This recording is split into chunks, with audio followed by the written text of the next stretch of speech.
Yo. What's good with it? What's goody? What's goody, man? Don't mind me. I'm just jesting around. I'm feeling very elated. I'm feeling very invigorating. Today marks 4 year of my anniversary with God, my walk with God. December 8th of 2020 was the year that I submitted myself to God and Jesus. Today is December 8th of 2024, and I'm currently still here. So yeah, happy New Year to me, man. But let me get down to the proceedings. Yo, it's your man Midwest Leon. If you come across this video, like, share, and subscribe. I highly appreciate it. Um, yeah, man, y'all know what it is, man. Superman love, man. Shout out to my subscribers, man. Shout out to my subscribers. Y'all know what it is, man. I'm coming to y'all with humility. I just want to say from the bottom of my heart, thank you. It means a lot to me, your adulation and also your endearment. Um, Much love. To the new viewers that come across this video, I just want to say thank you. You guys can be anywhere in this world, but instead you decide to come check me out to see what I got to talk about for today. So from the bottom of my heart, thank you. Much love. It's a video that I had posted about a month ago. The title of that video was called I Submitted Myself to God, December 8th, 2020. If you haven't seen that video, go check that video out now. You're witnessing a man that submitted himself to God. You're witnessing a man that was very, at the time, making that video, that was weak, mentally, physically, and spiritually. You're witnessing a man that didn't have no confidence. You could tell off my body language. My nuance was off. I wasn't looking in the camera. I was just all over the place. You witnessing a man that was very lackadaisical. You're witnessing a man that was very lethargic. You're witnessing a man that was very gelatinous. You're witnessing a man that didn't have no goals. You're witnessing a man that didn't have no purpose. You're witnessing a man that couldn't articulate his words very well. So it's a lot of things that you're witnessing in that video, which is very cringing to me to watch. Cringing for me to watch. My bad, y'all. I can't even get past 20 seconds before stopping the video because I realized that I'm no longer the man that I once was, that I am now. So I do want to give God glory in this video to say thank you, God, for allowing me to be the man that you want me to be today. So, and thank God that I'm no longer the man that I once was 4 years ago. So I do want to give God glory, but that's also a receipt for those that come across my content, because I really live this. I live it. You know, I'm just not talking. I'm really about it, and everything that I talk about, I have a receipt for it. So these are my testimonies, and hopefully my testimonies be able to help somebody else to persevere in their journey with God. But here, no there, man, I'm not going to digress, man. I just want to make a video today because I want to recap. Now I'm entering my 4 year relationship with God. I just want to give a recap of the things that I realized in my journey with God. One of the things I realized in my journey with God is to be very concise, excuse me, is this journey is tough. I'm not gonna lie to you, man. If I can be very candid with you all, this is not no walk in the park. This is not no Cheesecake Factory. This is not no Disney World. None of that. This is not Alice in the Wonderland. This is not no Willy Wonka the Chocolate Factory type of journey. You know, this is it's a tough journey, man. And the reason why I say that, because you have to make a decision every day. God blows breath in your lungs, whether or not you want to live in your flesh or live in your spirit. Because I choose to live in my spirit, because I choose to live in my spirit, I have to die daily in my flesh every single day. This is a thing that I realize you have to do until you die, basically.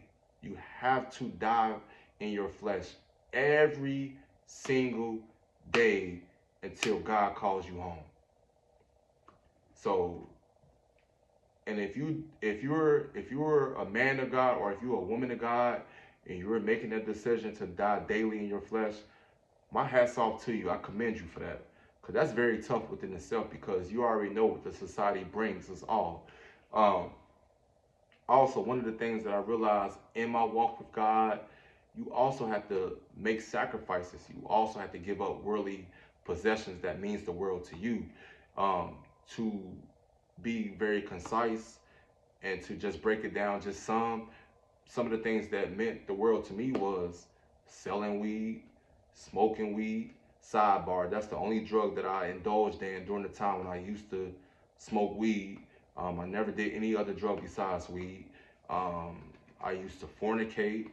Um, so it was some of the things that meant the world to me. Some of the worldly possessions, more so like materialistic things. Um, I also had to get rid of Jezebels.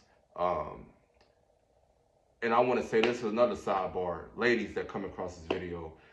I wasn't the type of dude that was a nymph or anything, but fellas, if you guys can empathize with me, you know, that's what it was, man. We was all about them women. We was chasing the women.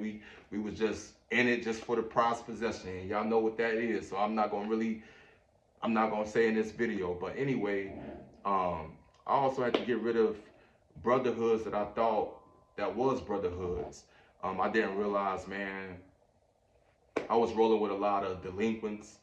I didn't realize I was rolling with a lot of imposters, a lot of reprobated, diabolical men, a lot of tyrants, those men that had showed me treason. And I had built relationships with them men for almost 2 decades, but I also had to get rid of them men as well. So that was a sacrifice within itself. And I realized me making that sacrifice, it was very tough, man. It was very daunting.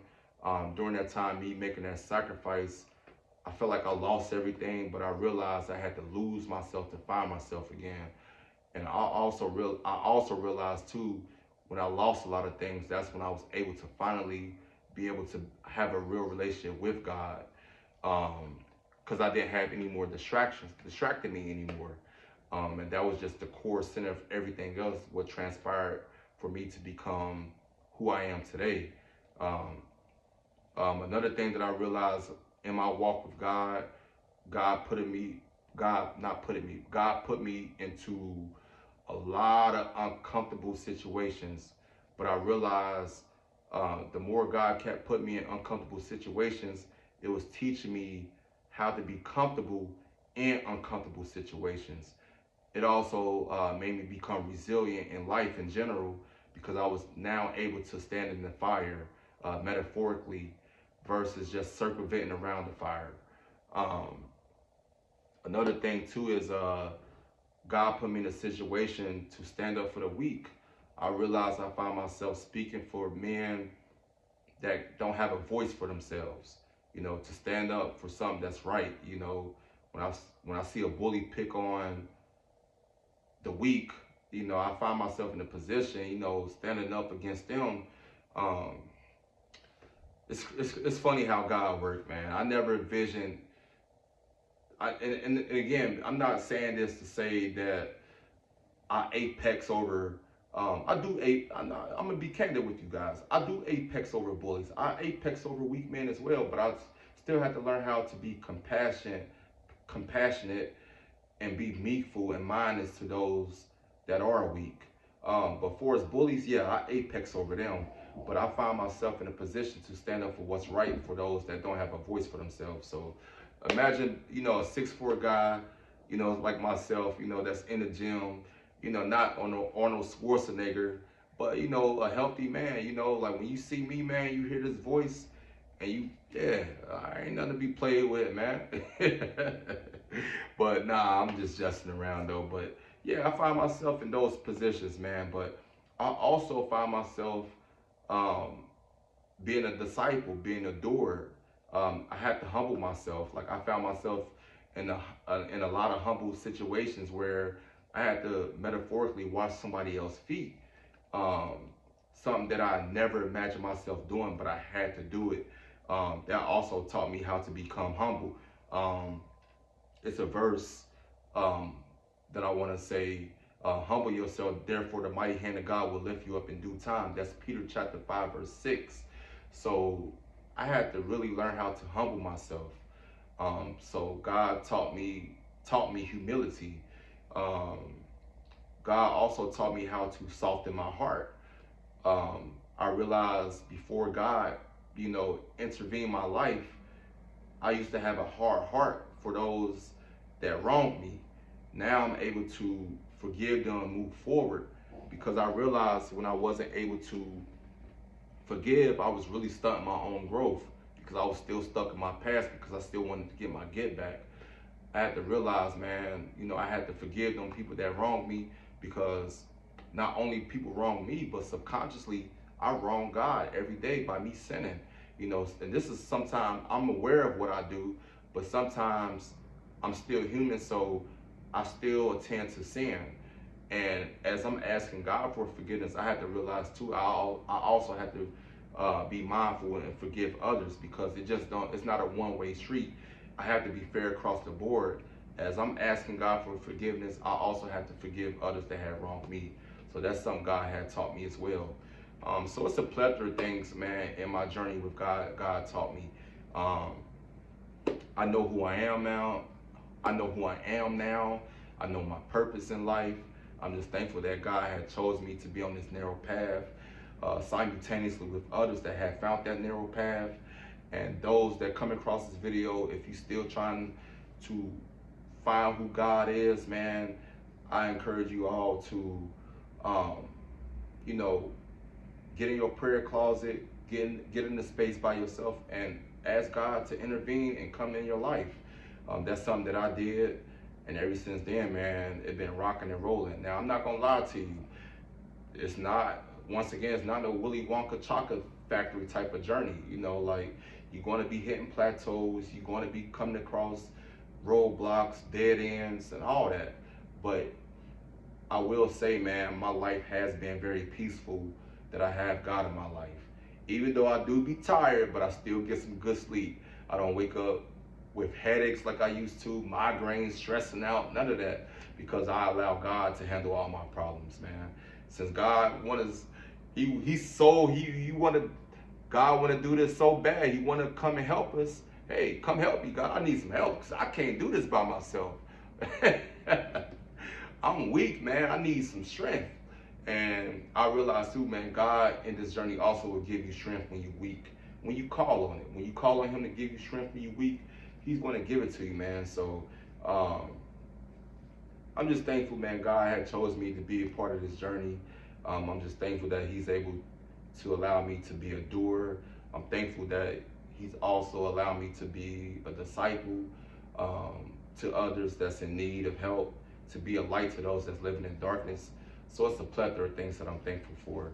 I do want to take time out in this video to say, man, and I'm just being very transparent, I am looking for a tribe, man. I'm looking for friendships. I'm looking for real brothers that I can call brothers. I'm looking for disciples. I'm looking for men of God.